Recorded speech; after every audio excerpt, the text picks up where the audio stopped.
The Naxalite Maoist insurgency in India, which emerged in 2004 and continues to pose a significant challenge to internal security, represents one of the country's most complex and protracted conflicts. Rooted in socio-economic disparities, political grievances, and historical injustices, this insurgency has affected vast rural areas and has had a profound impact on both the affected regions and the nation as a whole. This article aims to explore the origins, key dynamics, and ongoing efforts to address the Naxalite Maoist insurgency, historical context, and ideological origins.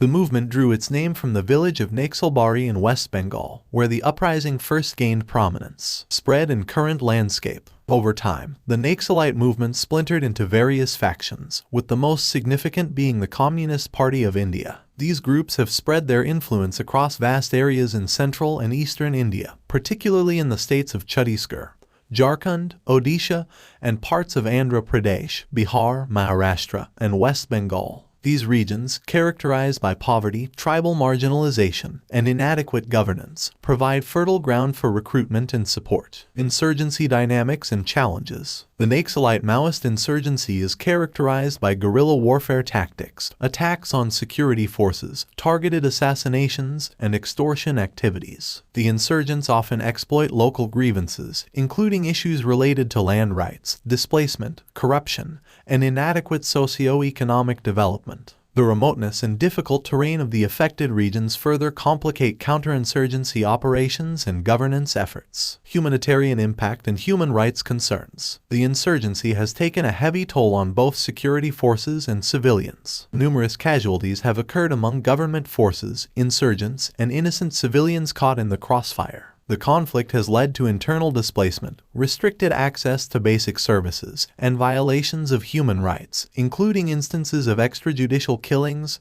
forced recruitment, and restrictions on freedom of expression. Government response and counterinsurgency efforts. The Indian government has undertaken various initiatives to address the Naxalite Maoist insurgency. These include security-led operations, development programs, and efforts to improve governance and infrastructure in affected regions. The government has also encouraged dialogue and surrendered militant rehabilitation programs to offer a path for rebels to reintegrate into society. Challenges and the way forward. The Naxalite Maoist insurgency continues to present complex challenges to the Indian government. The insurgency's deep-rooted nature necessitates a comprehensive and multifaceted approach that combines security measures with socio-economic development, land reforms, inclusive governance, and protection of human rights. Promoting dialogue, addressing underlying grievances, and fostering trust between communities and the state are crucial for long-term resolution. Conclusion. The Naxalite Maoist insurgency remains a formidable internal security challenge for India. Resolving this complex conflict requires a nuanced understanding of the underlying socio-economic and political factors that fuel the insurgency.